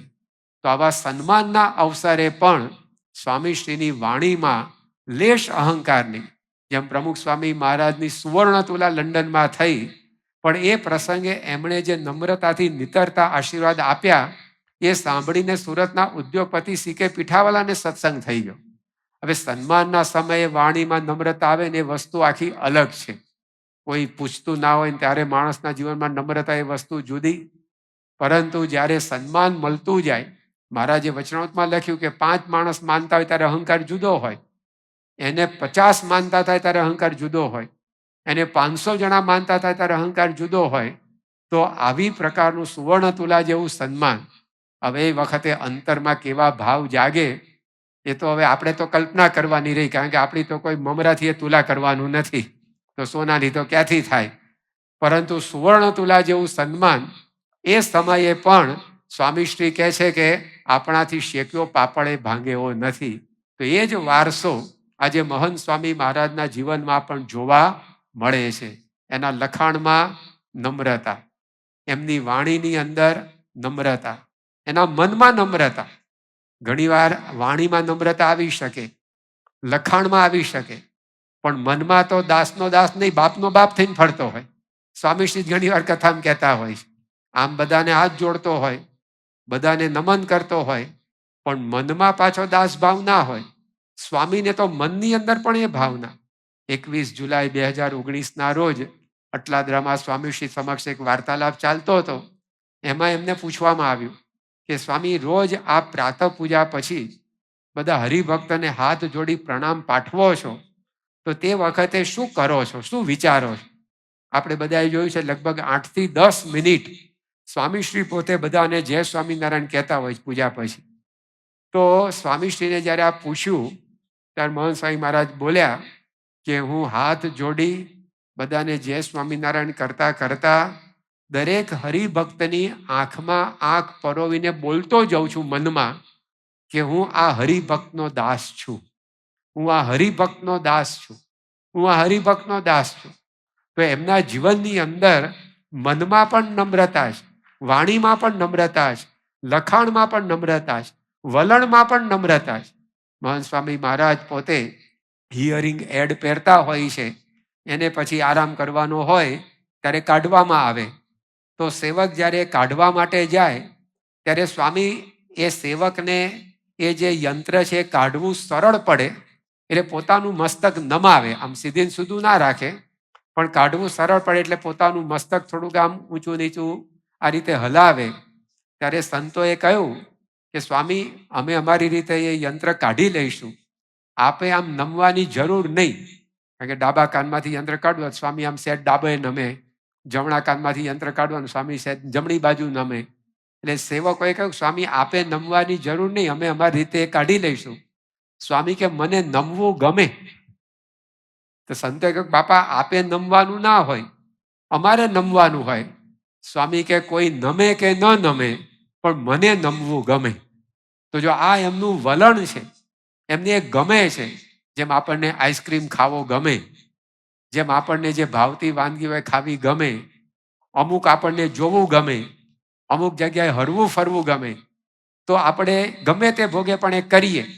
તો સ્વામીશ્રીને આ બધું ગમે છે. નમ્રતા, નમવું ગમે. યોગી બાપા માટે સ્વામી ઘણી વાર કહે છે, યોગી બાપા બોલ્યા કે મને ખમવું ગમે. સ્વામી કે દુનિયામાંથી એક તો શોધી લાવ કે જે આવું બોલી શકે, મને ખમવું ગમે. એમ એમના માટે એવું કહેવાય એવું છે, દુનિયામાંથી એક તો શોધી લાવ કે જે બોલે કે મને નમવું ગમે. એ નમતો એ જુદી વાત છે, પણ એને ગમતું ના હોય. કારકુન હોય, કર્મચારી હોય, અધિકારી આગળ નમતો હોય, પણ એ નમવું એને ગમતું ના હોય. વિદ્યાર્થીઓ ઘણીવાર શિક્ષકને નમતા હોય, પણ મનમાં તો આને નમાવો છે એવો વિચાર રાખતો હોય. એમાં એને નમવું ગમે. તો જો આ સ્વામીના વલણની અંદર એ નમ્રતા. 21 ઓગસ્ટ 1959 દિવસે સ્વામી શ્રી વલસાડ યોગી બાપા સાથે પધારેલા, અને ત્યાં પબ્લિક વે ઇન્સ્પેક્ટર હતા અભયસિંહ જાગીરદાર. તેમની પધરામણી હતી, અને એ પધરામણી દરમિયાન મહંત સ્વામી મહારાજ પાર્ષદમાં, અને સોફો હતો બેસવા માટેનો, એમાં એકદમ ખૂણામાં સંકોચાઈને બેઠેલા. અત્યારે પણ એમની બેસવાની આપણે શૈલી જોઈએ છીએ તો સોફો મોટો થઈ પડે, એવી રીતે પોતે સંકોચાઈને નમ્રતાથી બેસવામાં નમ્રતા આપણને દેખાય. લાંબા પહોળા થઈને બેસવું એમના જીવનમાં નહીં, પગ પણ એવા આમ જાણે જોડવાની મુદ્રામાં હોય ને એવા સંકોચાયેલા રાખ્યા હોય. તો સ્વામીશ્રી એ રીતે બેઠા હતા. તો યોગી બાપાએ જોઈને કહ્યું, યોગીજી મહારાજે વિનુ ભગતને કહ્યું કે કેમ આમ બેઠા છો? રાજા ધીરાજની જેમ બેસો કે. આમ યોગી બાપા આમ છાતી કાઢીને બતાવ્યું. સ્વામીને કહે કે રાજા ધીરાજની જેમ બેસો. તો આ પ્રસંગ નડિયાદમાં પ્રતિષ્ઠા કરવા મહંત સ્વામી મહારાજ પધાર્યા 2 વર્ષ પૂર્વે, ત્યારે એમની આગળ નીકળ્યો, અને એ જાણીને સંતોએ વાત કરી સ્વામીશ્રીને કે બાપા આપે યોગીજી મહારાજની બધી આજ્ઞા સારધાર પાળી, પરંતુ આ એક આજ્ઞા પાળી નથી. યોગી બાપાએ આપને કહ્યું કે રાજા ધીરાજની જેમ બેસવું જોઈએ, અને આપ અત્યારે પણ ગુરુ થયા પછી પણ એવી રીતે બેસતા નથી. આ આજ્ઞા આપે બરાબર પાડીને ગમ્મતમાં રમૂજની અંદર કહેતા હતા, સ્વામી કે મારો પહેલેથી દાસપણાનો સ્વભાવ, એટલે પહેલેથી જ નિર્માની થઈને રહેવું ગમે. સહેજે એમના મુખમાંથી શબ્દો બધા નીકળી ગયા તો સ્વામીશ્રી કે એક એવા વિદ્યાર્થી હતા, આ ક્રાઇસ્ટ ચર્ચ બોયઝ સ્કૂલની અંદર આ કવિતાઓ તો ઘણા ભણ્યા હશે, આ કવિતાઓ ઘણાએ પેપરમાં પૂછાઈ હોય તો લખી હશે, કવિતા ઘણાએ મોઢે કરી હશે.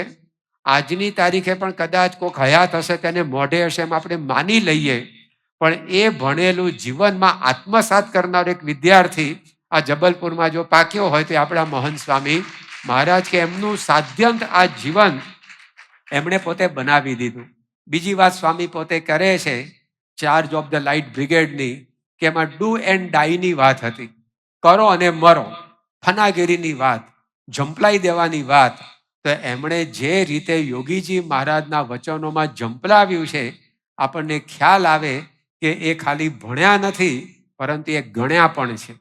જે શીખ્યા એ બધું એમણે સાર્થક કરી બતાવ્યું, ચરિતાર્થ કરી બતાવ્યું, જીવી બતાવ્યું. અહીંયા જ પોતાના શૈશવની એક સ્મૃતિ સ્વામી ઘણીવાર કરતા હોય છે કે જબલપુરમાં જ્યારે મિત્રો સાથે પોતે ફરવા માટે જાય, ત્યારે એકવાર કેટલાક પક્ષીઓને લઈને એક એ પક્ષીઓનો માલિક એ કબૂતરાઓ ઉડાડતો હતો, અને એક પારેબાને ઉડાડે તો કબૂતરોની પાંખમાં જેટલું જોર હોય એટલા એ ઊંચે ઉડે, પણ જેવું એમની ક્ષમતા ખૂટે કે તરત પાંખ બીડી લે અને સીધા જ પડે હેઠા, બ્લાઇન્ડ ફોલ. પરંતુ નીચે પેલો જે પક્ષીઓનો માલિક હોય એ ઝાડ પાથરીને બેઠો હોય, અને એ પડનારા પક્ષીઓને એ અધ્ધર ઝીલી લે. જોડિયા પારેવાની જે વાત યોગી બાપા પોતે કરતા, તો એ સ્વામીશ્રી કે અહીંયા જબલપુરમાં મેં મૂર્તિમાન સગી આંખે જોયેલું.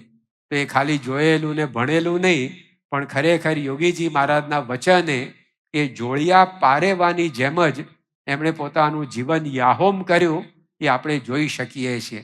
યોગીજી મહારાજ એમને દીક્ષા આપવાના હતા. પહેલાં તો શરદ પૂનમે 1957માં અને 1956માં સ્વામી કોલેજ કાળ પૂરો કરી અને સીધા જ એમની જોડે વિચરણમાં જોડાઈ ગયા. પછી સ્પેશિયલ ટ્રેન યાત્રામાં પણ લાભ લીધો અને બધા ફરતા ફરતા ગોંડલ આવ્યા. અને 1 ફેબ્રુઆરી 1957ના દિવસે અચાનક જ યોગીજી મહારાજે કહ્યું કે આવતીકાલે તમને દીક્ષા આપવી. સ્વામી ઘણી વાર ગમ્મતમાં કહે છે કે આગલા દિવસ હું જમવા માટે બેઠો અને યોગીજી મહારાજ પીરસવા માટે આવ્યા. સામાન્ય રીતે બપોરના ટાઈમે યોગી બાપા ચોકામાં જાય, હરિભક્તો સંતો જમતા હોય, દેખરેખ રાખે, પીરસે કરે. પણ રાત્રે વાળું વખતે પીરસવા માટે આવે એવું બનતું નહીં. પણ એ વખતે સ્પેશિયલ રાત્રે એક સ્વામી કે હું જમતો તો મારી પાસે આવીને બેઠા અને આ રીતે પોતે નીચે મને કોથળા ઉપર બેસાડ્યો અને પછી ઠાકોરજીની પૂરી, અથાણું વગેરે પીરસ્યું. 3 પાન બીડા આપ્યા. યોગી બાપા કોઈ દાડો સાધુ થવા માટે ભેગા ફરતા યુવકોને પાન બીડા ન આપે, કારણ કે પછી અમે જમવાના નથી, પછી ખોટી ટેવ શું કરવા પાડવી, એટલે કે યુવકોને આપે જ નહીં. તો મને 3 પાન બીડા આપ્યા. એટલે મને આશ્ચર્ય થાય કે આટલો બધો રાજીપો ને આટલું બધું વહાલ યોગી બાપા કેમ વરસાવે છે. ત્યાં યોગીજી મહારાજે પછી સ્વામી કે હું રાત્રે પોઢવા જાય ત્યારે કેળ પગ વગેરે દબાવવા બેઠો. યોગીજી મહારાજે કહ્યું કે હવે કાલે તમને દીક્ષા આપવી છે. આગળ પાછળ કોઈ સંદર્ભ નહીં, આગળ કોઈ આવી રીતે એંધાણી આપી હોય એવું પણ નહીં. તરત જ સીધી વાત કરી. શરદ પૂનમે દીક્ષા આપવાની, એટલે લગભગ સપ્ટેમ્બરમાં દીક્ષા આપવાની હતી. એની જગ્યાએ 8 મહિના પહેલા એ દીક્ષાની વાત આવી. હવે દીક્ષા લીધા પહેલા યુવકો બધા એમના મા બાપને, સગાવાલાને મળવા જાય, એમના ઘેર કંઈક ભોજન સમારંભ ગોઠવાય. બંને પક્ષે હોય કે ચાલો છેલ્લે મળી લઈએ, આને હોય કે છેલ્લે મળી લઈએ. પણ એવો કોઈ મોકો સ્વામીને મળ્યો નહીં. પણ તેમ છતાંય સ્વામીશ્રી પોતે એ યોગીજી મહારાજના વચને એ દીક્ષિત થઈ ગયા. તો એ જે ડુ એન્ડ ડાય, કરો ને મરો, ગુરુ કે એની અંદર એ આપણે ઝંપલાઈ જ દેવાનું, એમાં કોઈ બીજો વિચાર નહીં. તો જે સ્વામી પોતે અહીંયા સ્કૂલોમાં ભણ્યા એ બધું આજે પણ એમના જીવનની અંદર જોવા મળે છે. યોગીજી મહારાજના વચને 1959માં પત્તરવેલિયા મૂક્યા તે મૂક્યા. આજ દિન પર્યંત એ ક્યારેય એમણે ખાધા નથી. વચ્ચે ગુરુપદે બિરાજ્યા પછી સંતોએ થોડો આગ્રહ કર્યો, એટલે બધાનું મન રાખવા, બધાને રાજી કરવા થોડુંક અંગીકાર કર્યું, પણ વળી પાછું વિસારી દીધું. તો આ પ્રકારે સ્વામીશ્રીએ પોતે આ the charge of the light brigade ખાલી ભણ્યા નહીં, પણ જીવી બતાવ્યું કે પોતાના ગુરુના વચને એમણે પોતે પોતાનું બધું જ એ મૂકી દીધું. અને યોગીજી મહારાજે પત્તરવેલિયા મૂક્યા, મમરા ભાવે છે એમ કહીને મમરા ખાતા કર્યા. તો કેટલાય વર્ષો સુધી સ્વામી પોતે પોતાનું અલ્પાર મમરાથી શરૂ કરે અને ગમ્મતમાં બોલે કે કથા પહેલા મંગલાચરણ એમ અમારે આ મમરાચરણ કે. તો આવી પ્રકારની ગમ્મત પણ સ્વામી પોતે કરતા. તો રાજીપે પાછું સ્વીકારી લેવાનું. નહીંતર આપણે ઘણી વાર વર્તીએ પણ મનમાં કચવાટ રહેતો હોય કે આ વળગાડ દીધું છે, આવી રીતે માથે બેસાડી દીધું છે, પણ એવું પણ નહીં. તો આવી રીતે 5 ઉપવાસની વાત હોય કે ગમે તે, પણ યોગીજી મહારાજના વચને, પ્રમુખ સ્વામી મહારાજના વચને ક્યારે પણ એમણે કોઈ વિચાર કર્યો નથી અને સીધું જ એ વચન પાલનની અંદર મંડી પડ્યા. યોગીજી મહારાજ એકવાર બોચાસણમાં હતા અને સ્વામીશ્રી યુવકમાં વિનુભાઈ, એ વખતે ડૉક્ટર સ્વામી પણ યુવકમાં રમણભાઈ તરીકે, અને આ બંને યુવકો 1954માં યોગી બાપાનો લાભ બોચાસણમાં લઈ અને પાછા આણંદ આવ્યા. આણંદ પહોંચ્યા અને બીજા દિવસની સવારે કોઈક હરિભક્ત દ્વારા યોગી બાપાએ સંદેશો મોકલાવ્યો કે વિનુભાઈ રમણભાઈને કહો કે અહીંયા બોચાસણ આવે. એટલે એ બંને યુવકો ડૉક્ટર સ્વામી ને મહંત સ્વામી મહારાજ ચાલતા ચાલતા બોચાસણ પહોંચ્યા. 25 કિલોમીટર જેટલું અંતર થાય. પગપાળા કાપ્યું એટલે લગભગ 11, 11:30, 12 વાગે પહોંચ્યા હશે. અને યોગીજી મહારાજને જય સ્વામિનારાયણ કહ્યા, કારણ કે યોગી બાપાએ બોલાયા છે એમ સમાચાર મળ્યા હતા. એટલે યોગી બાપાને કંઈક કામ હશે, એટલે એ બંને યુવકોએ યોગી બાપાને જય સ્વામિનારાયણ કર્યા. યોગી બાપાએ કોઈ રિસ્પોન્સ જ આપ્યો નહીં. આવી ગયા, સારું થયું, કશું જ નહીં. જેમ કોઈ આવીને ગયું, પસાર થઈ ગયું, બસ એવી રીતે. પણ આ બંનેને કોઈ સંશય ન થયો. આખો દિવસ ત્યાં રોકાયા કે કદાચ યોગી બાપાને કામ હોય ને પછીથી બોલાવે. પણ સાંજ પડી ત્યાં સુધી યોગીજી મહારાજે બેમાંથી એકેયને નજીક બોલાવ્યા નહીં, યાદ કરાવ્યા નહીં, યાદ કર્યા નહીં, કશું કામ સોંપ્યું નહીં. છેલ્લે સાંજ પડે આ બંને પાછા આણંદ આવવા માટે નીકળવાની તૈયારી કરી યોગી બાપા પાસે વિદાય લેવા ગયા અને યોગીજી માને કહ્યું કે બાપા અમે હવે આણંદ પાછા જઈએ છીએ. સ્વામી કે જાઓ, પરીક્ષામાં પાસ થઈ ગયા. કે યોગીજી મહારાજ બોલ્યા કે પરીક્ષામાં પાસ થઈ ગયા. હવે બંને બુદ્ધિશાળી, બંને તાર્કિક, બંને બૌદ્ધિક. અને યોગીજી મહારાજે અમથો ધરમ ધક્કો ખવડાવ્યા જેવું કર્યું અને બસમાં કે ગાડીમાં કે બીજા ત્રીજા વાહનમાં જવું એ બરાબર, આ તો ચાલીને આવ્યા, કોઈ કામ સોંપ્યું નહીં અને કશું જ નહીં, એમને એમ બોલાવ્યાના જેવું થયું. તેમ છતાં પણ યોગીજી મહારાજના પ્રત્યેક વચનો એ કોઈ શંકા ને સંશય વગર એ સ્વામીશ્રીએ પાળ્યા છે.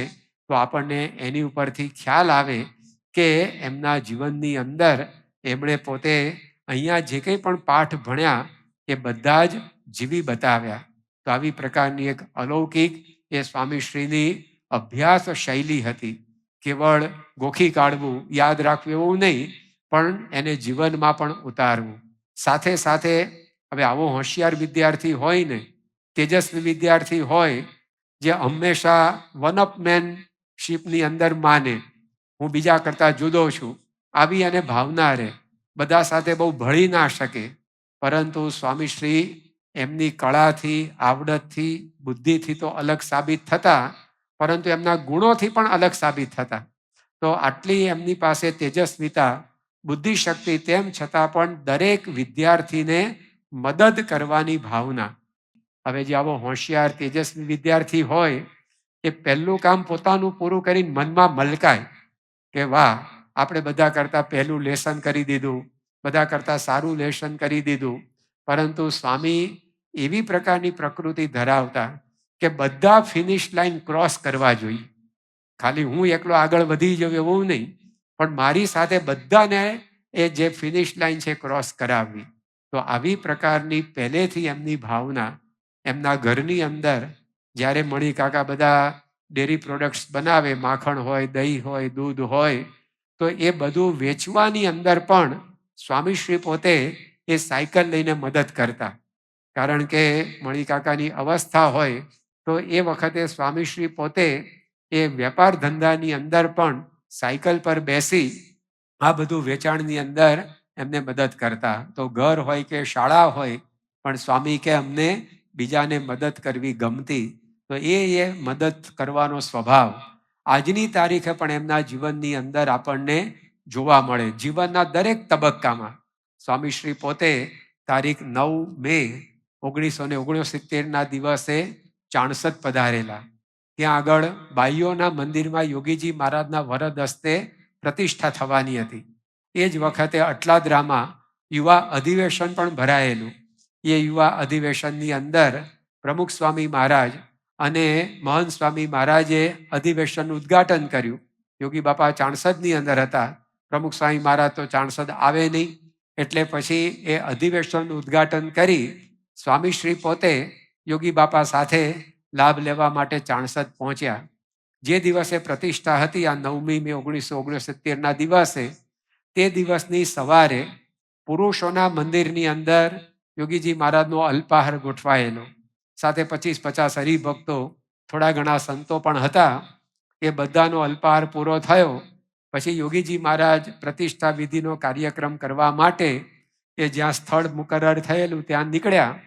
આ બાજુ જેમણે જેમણે અલ્પાહાર કર્યો એ બધાના વાસણોનો મોટો ખડકલો થયો અને બધા તો યોગી બાપાનો લાભ લેવાનો એટલે યોગી બાપાની સાથે નીકળી ગયા. તે વખતે અટલાદરા મંદિરના કોઠારી હતા અક્ષર સ્વરૂપદાસ સ્વામી, શાસ્ત્રીજી મહારાજના સમયના સંત, ખૂબ જ સેવાભાવી, સાધુતા સભર. પ્રમુખ સ્વામી મહારાજ પણ એમની પ્રશંસા કરતા થાકતા નહીં. તો એ અક્ષર સ્વરૂપદાસ સ્વામીએ જોયું કે આ બધા વાસણોનો ઢગલો થયો છે, બધા નીકળી ગયા છે, તો ચાલો આપણે ઉટકી કાઢીએ.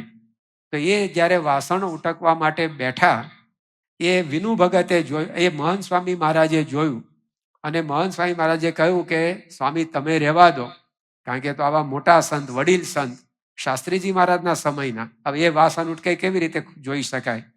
એટલે મહંત સ્વામી મહારાજે એમને કહ્યું કે તમે આ વાસણ ઉટકવાનું રહેવા દો, હું ઉટકી નાખીશ. અને તમે યોગી બાપા સાથે જાઓ. ત્યારે અક્ષર સ્વરૂપ સ્વામીએ કહ્યું કે તમે આવો ને હું ઉઠકું, 2 જણા આપણે સેવા કરી લઈએ.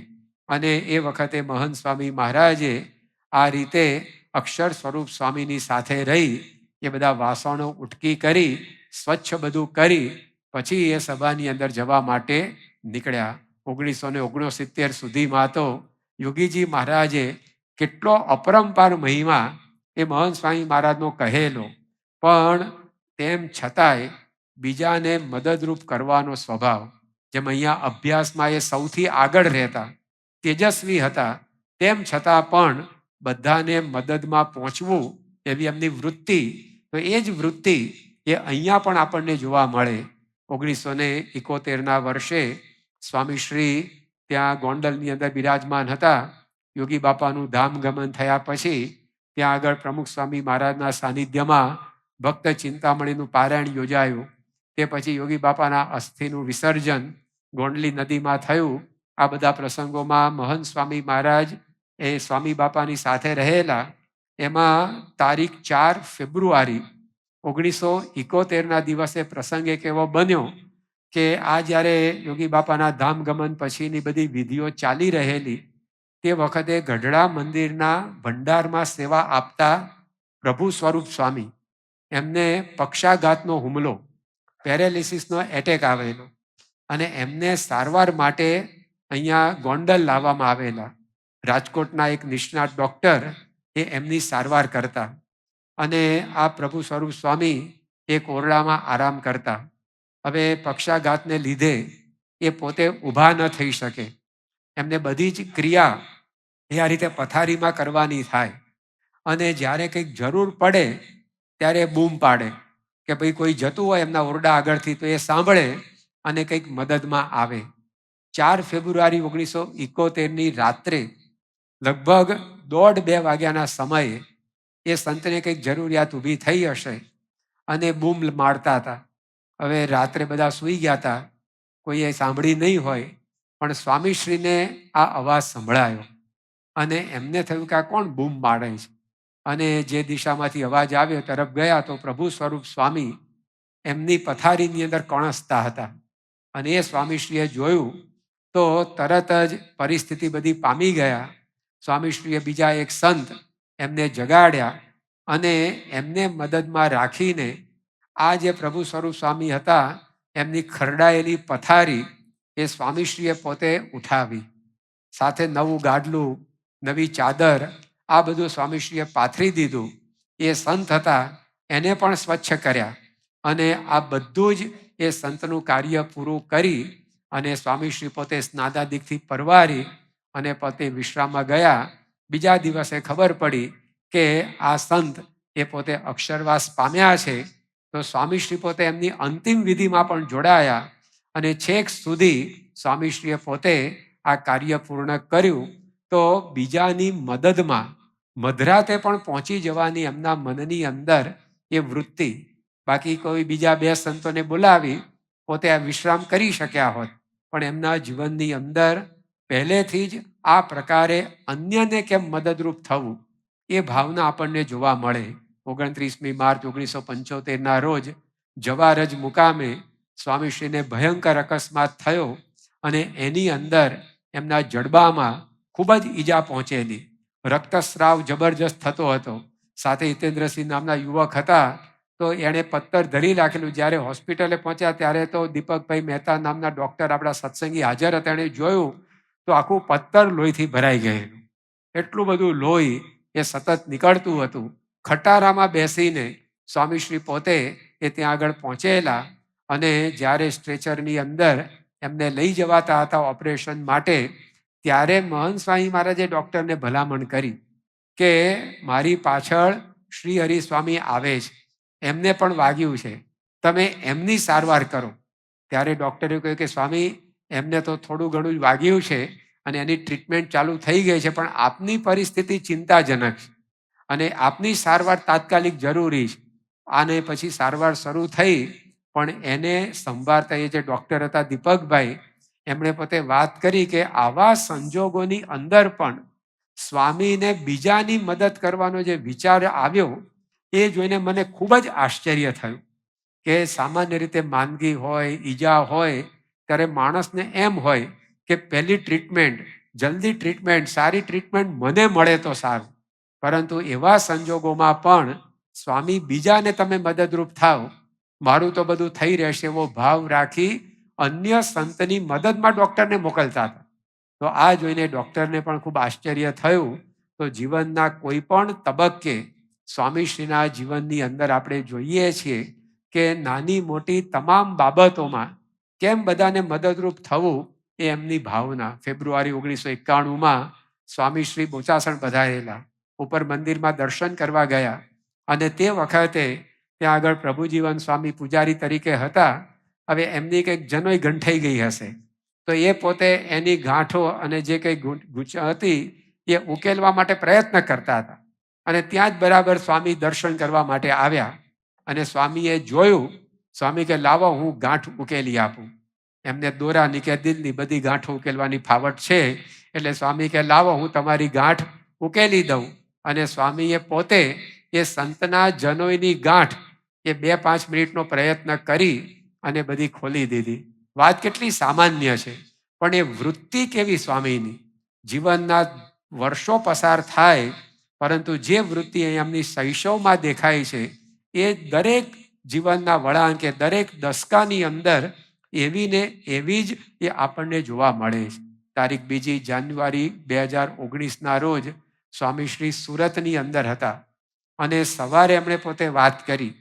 સ્વામીશ્રી જ્યારે પોઢ્યા આગલા દિવસની રાત્રે, ત્યારે એમને હિંમતનગરના એક રૂપાભાઈ નામના હરિભક્ત, એમને જે સંકટ આવેલું, આર્થિક સંકટ, એના પત્નીને બીમારીનું સંકટ, તો એનો પ્રશ્ન એ સ્વામી આગળ રજૂ કરવામાં આવેલો. સ્વામીએ પોતે એ વાત સાંભળી અને ચક્રો તો બધા ગતિમાન કરી દીધેલા, પણ બીજા દિવસની સવારે સ્વામી જાગ્યા. સ્વામી કે અડધી રાત્રે જાગીને હરિભક્ત માટે પ્રાર્થના કરી અને પછી સંતોને કહ્યું કે હરિભક્તને આપણે મદદ કરવી જોઈએ.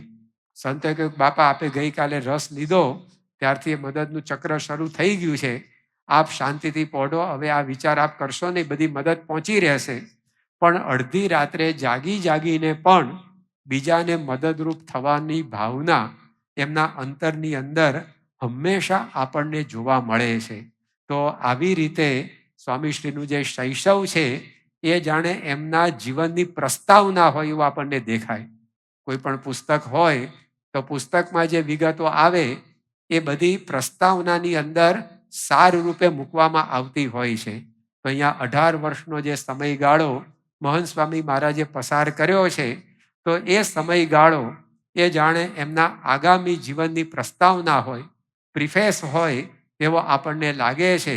અને બીજું આપણને એ પણ જણાય છે કે સ્વામીશ્રીના જીવનમાં અત્યારે જે ગુણો આપણને દેખાય છે, દર્શાય છે, એ બધા જ ગુણો એમના જીવનની અંદર પહેલેથી જ છે.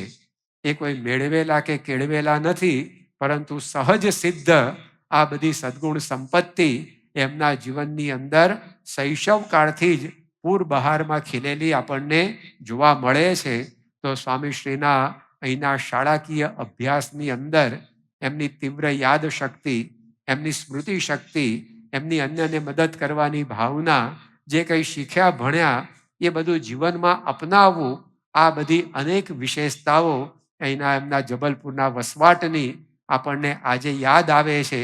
અને આજનું એમનું જીવન જોઈ આપણને એમનું શૈશવ યાદ આવે, એમનું બાળપણ સંભાળી આજની એમની પ્રતિભા બહાર આવે. બધું એકનું એક, અરસપરસ આવું મહિમાવંતું આપણને જણાય છે. તો સ્વામીશ્રીના ચરણોમાં આજે આ પારાયણના તૃતીય દિવસે, દેવ દિવાળીના શુભ દિવસે, કાર્તિકી પૂર્ણિમાના શુભ દિવસે આપણે પણ એવી પ્રાર્થના કરીએ કે આપ તો સ્વામી પૂર્ણ ચંદ્રની જેમ 16 કળાએ પહેલેથી જ પ્રકાશતા રહ્યા છો. ચંદ્રથી એ વિશેષ આપનું જીવન છે, કારણ કે ચંદ્રમાં તો સુદવદ આવે છે, પરંતુ સૂર્ય એક ધારો પ્રકાશે એમ સ્વામીશ્રીનું જીવન એ એક ધારું એ પ્રકાશી રહ્યું છે. એમાં ચંદ્રની શીતળતા પણ છે, એમાં સૂર્યનું તેજ પણ છે. તો આપણે પણ એમના જીવનની અંદર જેમ આ બધા સદ્ગુણો, અન્યને મદદરૂપ થવાની ભાવના, અન્યને યાદ રાખીને એનું ભલું કરવાની ભાવના, આ જે કંઈ પણ બધું આપણને દેખાય છે એ બધું આપણા જીવનમાં પણ સિદ્ધ થાય. જેમ એ કેવળ ભણ્યા એટલું નહીં, પરંતુ એમણે બધું પોતાના જીવનમાં ઉતાર્યું. તો આપણે પણ પારાયણમાં એમના અનેક પ્રસંગો એ સાંભળીએ છીએ, પરંતુ એ પ્રસંગો સૌ આપણા જીવનમાં પણ એ રીતે સિદ્ધ થાય અને તે દ્વારા આપણે સ્વામીશ્રીને રાજી કરી શકીએ એવી પ્રકારનું બળ, બુદ્ધિ, શક્તિ આપણને સૌને પ્રાપ્ત થાય એ જ એમના ચરણોમાં પ્રાર્થના. શ્રી સ્વામિનારાયણ ભગવાનની જય. આવી પ્રેરણાદાયી કથાના નિયમિત શ્રવણ માટે આ વિડીયોને લાઈક કરો અને ચેનલને સબસ્ક્રાઇબ કરો. અને ખાસ આ કથાને આપના જેવા અન્ય મુમુક્ષુ સાથે શેર કરીને આંગળી ચિંધ્યાનું પુણ્ય મેળવો. જય સ્વામિનારાયણ.